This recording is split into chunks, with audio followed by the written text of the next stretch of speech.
Hi friends, welcome to my channel blissful blends vlogs. Hi friends, welcome back to my channel.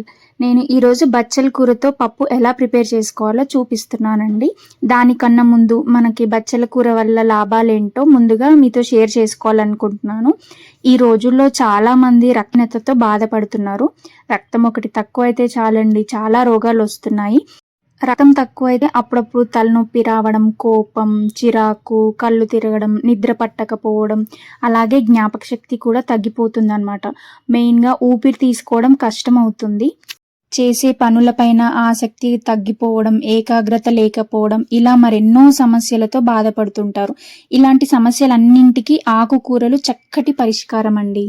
ఒక glass కందిపప్పు తీసుకొని దాన్ని 2-3 సార్లు మంచిగా వాటర్తో క్లీన్ చేసి ఒక గంట సేపు బాగా నానబెట్టుకోవాలి. ఇలా నానబెట్టుకోవడం వల్ల ఏంటంటే గ్యాస్ ప్రాబ్లం రాకుండా ఉంటుంది అండ్ పిల్లలకు కూడా తొందరగా అరుగుతుంది అనమాట. సో ఎప్పుడైనా పప్పు వండుకున్నప్పుడు ఇలా నీట్గా కడుక్కొని కావాల్సినన్ని వాటర్ పోసుకొని ఒక గంట సేపు కంపల్సరీగా నానబెట్టుకోవడం మీరు కూడా ఇలా అలవాటు చేసుకోండి. అది హెల్త్కి చాలా మంచిదన్నమాట. అండ్ అలాగే పప్పు కూడా ఇలా నానబెట్టుకోవడం వల్ల తొందరగా ఉడుకుతుంది. సో ఇన్ని బెనిఫిట్స్ ఉన్నందుకు మనం అప్పుడప్పుడు ఇలాంటివి టిప్స్ ట్రై చేస్తూ ఉండాలన్నమాట. మీరే లైవ్గా వీడియోలో చూడొచ్చు. నానబెట్టుకున్న పప్పుని ఇలా చేత్తో మెదిపితేనే ఎంత చక్కగా విరిగిపోతుందో. ఇలా మెత్తగా పప్పుని ఒక 4 విజిల్స్ పాటు ఉడికిస్తే చాలండి, చాలా మెత్తగా ఉడికిపోతుంది. ఇది నేను మా ఇంటి ముందు తెంపుకున్న బచ్చలి కూర అండి. ఆకుకూరలో బచ్చలి కూర చాలా మంచిది. వీటిలో తీగ బచ్చలి, దుంప బచ్చలి, ఎరుపు రంగు బచ్చలి అని 3 రకాలు ఉంటాయి అన్నమాట. మన కిటీస్లో అయినా కూరగాయల మార్కెట్లో దొరుకుతుంది, లేదా చాలామంది దగ్గర పెంచుకుంటారు నాకు తెలిసి బచ్చలి కూర. ఈ కందిపప్పుతో కానీ శనగపప్పుతో కానీ వండుకుంటారు. నేను ఈరోజు కందిపప్పుతో వండుకుంటున్నాను. చూడండి, ఇది ఇంగ్లీష్ బచ్చల కూర అని కూడా అంటారు, ఎందుకంటే ఆకులు పల్చగా ఉన్నాయి. ఇంకొక బచ్చల కూర ఉంటుంది, అది కొంచెం ఆకులు మందంగా ఉంటాయి. నేను తీసుకున్నది ఈ బచ్చల కూర. ఈరోజు ఈ బచ్చల కూరని 2-3 సార్లు వాటర్లో క్లీన్ చేసుకొని సన్నగా తరుక్కొని పక్కన పెట్టుకుందాము. ఇప్పుడు 4-5 విజిల్స్ వచ్చే వరకు పప్పుని ఉడికించుకోవాలన్నమాట. నేను ప్రెషర్ కుక్కర్లోనే ఉడికించుకుంటున్నాను. ఇప్పుడు ఒక ప్యాన్ పెట్టుకొని 2 స్పూన్ల వరకు ఆయిల్ పోసుకొని, ఆయిల్ వేడైన తర్వాత జీలకర్ర ఆవాలు వేసుకుంటున్నాను. జీలకర్ర ఆవాలు కూడా ఫ్రై అయిన తర్వాత ఈ టేస్ట్కి తగ్గట్టుగా పచ్చిమిర్చి వేసుకొని, అల్లం వెల్లుల్లి పేస్ట్ అండ్ పసుపు వేసుకొని కాస్త పచ్చివాసన పోయిన తర్వాత బచ్చల కూర వేసుకోవాలి. బచ్చల కూర చాలా రుచిగా ఉంటుంది, శరీరానికి చలువ కూడా చేస్తుంది. అప్పుడప్పుడు బచ్చల కూర ఇలా తినడం వల్ల రక్తహీనత తగ్గడమే కాకుండా మలబద్ధక సమస్యలు తగ్గిపోతాయి, కంటి చూపు మెరుగుపడుతుంది.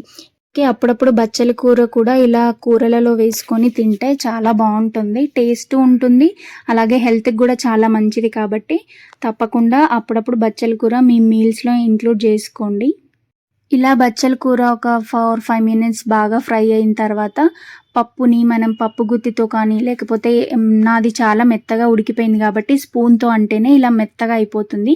ఇప్పుడు కొన్ని వాటర్ వేసేసుకొని మెత్తగా చేసుకున్న తర్వాత ఫ్రై చేసుకున్న బచ్చల కూరలో పప్పు వేసేసుకొని మీ రుచికి సరిపడా ఉప్పు అండ్ చింతపండు రసం కూడా వేసేసుకొని ఒక 5 మినిట్స్ ఉడికించుకుంటే బచ్చల కూర చాలా టేస్టీగా అవుతుంది. మీరు ఇంత ప్రాసెస్ వద్దు అనుకుంటే నార్మల్గా పప్పు చేస్తాం కదా కుక్కర్లో, కందిపప్పు వేసి ఆకుకూరలు అండ్ మీకు కావాల్సిన అల్లం వెల్లుల్లి పేస్ట్, పసుపు, పచ్చిమిర్చి అన్నీ వేసుకొని కూడా ప్రెషర్ పెట్టుకొని పప్పు వండుకోవచ్చు. కాకపోతే ఇలా ఒకసారి ట్రై చేసి చూడండి. బచ్చల కూర సపరేట్గా ఫ్రై చేసుకొని పప్పు సపరేట్గా ఉడికించుకొని ఇలా చేసుకుంటే కనుక రుచి చాలా బాగుంటుంది. తప్పకుండా ట్రై చేయండి. చింతపండు పులుసు, ఉప్పు పప్పుకు పట్టేలాగా ఒక 2-3 నిమిషాలు లో ఫ్లేమ్లో మూత పెట్టుకొని మనం పప్పుని మళ్ళీ ఉడికించుకోవాలి. అలా చేయడం వల్ల రుచి బాగా వస్తుంది అన్నమాట పప్పుకి. కందిపప్పు ఎక్కువ వేసి కొంచెం శనగపప్పు వేసుకున్నా కానీ ఈ పప్పు చాలా టేస్టీగా ఉంటుందండి. అంటే ఫంక్షన్స్లో చేస్తారు కదా, ఆ టైప్లో వస్తుందన్నమాట.